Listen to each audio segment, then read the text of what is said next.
Hello friends, welcome to Athens kitchen. എള്ളും അവരുപയോഗിച്ചുള്ളൊരു special വിഭവമാണ് നമ്മൾ ഉണ്ടാക്കാൻ പോകുന്നത്. എള്ള് വളരെയധികം ഗുണങ്ങളുള്ള ഒന്നാണെന്ന് എല്ലാവർക്കും അറിയാമല്ലോ. ഇതുണ്ടാക്കാനായിട്ട് 1 കപ്പ് എള്ളാണ് ഉപയോഗിച്ചിരിക്കുന്നത്. ഏകദേശം ഒരു 180 ഗ്രാം ഉണ്ട്.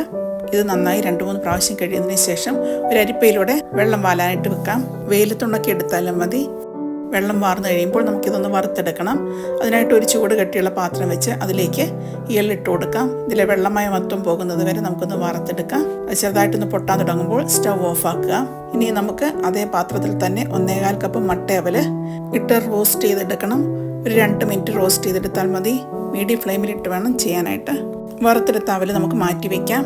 ഇനി അതേ പാത്രത്തിൽ തന്നെ നമുക്ക് 2 ടേബിൾ സ്പൂൺ സൺഫ്ലവർ സീഡ്സും 2 ടേബിൾ സ്പൂൺ മെലൺ സീഡ്സും ഇട്ട് 2 മിനിറ്റ് റോസ്റ്റ് ചെയ്തെടുക്കാം. സീഡ്സ് എല്ലാം നമുക്ക് മാറ്റി വയ്ക്കാം. ഇനി നമുക്കിതിനാവശ്യമായ ശർക്കരപ്പാനി ഉണ്ടാക്കാം. അതിനായിട്ട് ഞാൻ 1.5 കപ്പ് ശർക്കര പൊടിച്ചതാണ് എടുത്തിരിക്കുന്നത്. 250 ഗ്രാം വരും ഇത്. അതിലേക്ക് ഒരു 1/2 കപ്പ് വെള്ളം കൂടെ ഒഴിച്ച് തിളപ്പിച്ചെടുക്കാം. നമുക്ക് ശർക്കരയ്ക്ക് പകരം കരിപ്പട്ടി എടുത്താലും മതി. ഇനി നമുക്കൊരു പാൻ അടുപ്പിൽ വെച്ചതിന് ശേഷം അതിലേക്ക് 1 ടേബിൾ സ്പൂൺ നെയ്യ് ഒഴിച്ചു കൊടുക്കാം.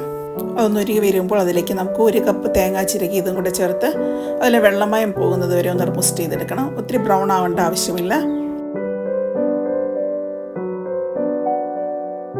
ഇനി നമുക്ക് ഈ തേങ്ങയിലേക്ക് നേരത്തെ ഉരുക്കി വെച്ചിരിക്കുന്ന ശർക്കരപ്പാനി ഒഴിച്ചു കൊടുക്കാം. തേങ്ങയും ശർക്കരയും കൂടെ നന്നായിട്ട് കിടന്ന് തിളച്ച് വരട്ടെ. ശർക്കരപ്പാനി ഒന്ന് തിളച്ച് കുറുകി വരുമ്പോൾ നമുക്കതിലേക്ക് നേരത്തെ വറുത്ത് വെച്ചിരുന്ന അവൽ ചേർത്ത് കൊടുക്കാം. അവലും ശർക്കരയും കൂടെ നന്നായിട്ട് മിക്സ് ആകുന്ന വരെ ഇളക്കി കൊടുക്കണം.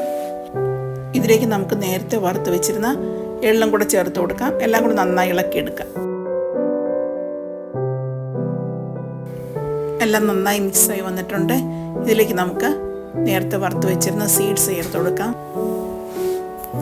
1 ടീസ്പൂൺ ഏലക്ക പൊടിച്ചതും കൂടെ ചേർത്ത് നന്നായിട്ട് ഇളക്കി കൊടുക്കാം. എല്ലാം കൂടെ നന്നായിട്ട് മിക്സ് ചെയ്തെടുക്കുക. അങ്ങനെ നമ്മുടെ സ്പെഷ്യലായിട്ടുള്ള എള്ള് അവൽ മിക്സ് തയ്യാറായി. വളരെയധികം ഹെൽത്തി ആയിട്ടുള്ള ഒന്നാണിത്.